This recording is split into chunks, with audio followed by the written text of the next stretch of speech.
बुलढाणा जिल्ह्यातील पत्रकारितेसह आध्यात्मिक, क्रीडा आणि अन्य क्षेत्रामध्ये काम करणारे गजानन धांडे यांनी बुलढाणा लोकसभा मतदारसंघाच्या निवडणुकीत एंट्री केली असून आज त्यांनी उमेदवारी अर्ज दाखल केलाय।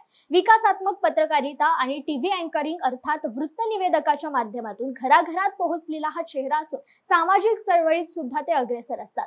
विकासात्मक दृष्टीने मी लोकसभेचा उमेदवारी अर्ज दाखल केला असून मी एक सामान्य घरातील मुलगा आहे, त्यामुळे मला साथ द्या असं आवाहन गजानन धांडे यांनी जनतेला केलंय।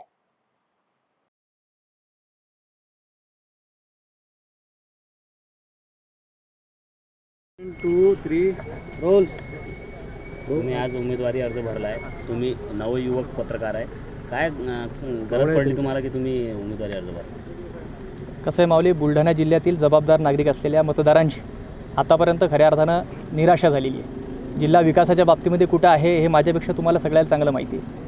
बेरोजगार युवकांच्या समस्या मोठ्या आहे, शेतीचा प्रश्न आहे, सिंचनाचा प्रश्न आहे।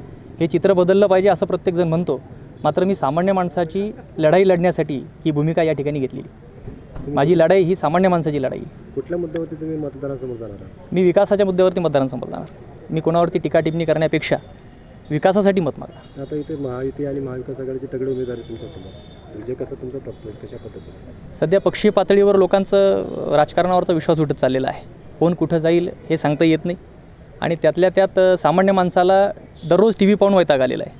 यांची जी भांडणं सुरू आहेत, त्यामुळे सामान्य माणसाला यावेळेस मतदार आपलंसं करतील अशी अपेक्षा आहे। मायबाप जनतेला आमचं आव्हान आहे की सामान्य घरातला पोरगा आहे, त्याला साथ द्या। तुमच्यासोबत आणखीन 2 अपक्ष उमेदवार आहे, काय म्हणाल तुम्ही? तरुणाईनं खऱ्या अर्थानं समोर आलं पाहिजे, जय पराजयाची चिंता करू नये। कसं आहे की सुनील गावस्कर सर चांगलं क्रिकेट खेळत होते, ते 200 बॉलमध्ये 20 रन काढायचे, 10चा 20चा स्ट्राईक रेट होता। त्यानंतर सचिन तेंडुलकर सर आले, आता विराट कोहली साहेब आले, रोहित शर्मा साहेब आले, परंतु यशस्वी जयस्वाल आणि शुभमन गिल एका दिवसात 200 रन मारतात।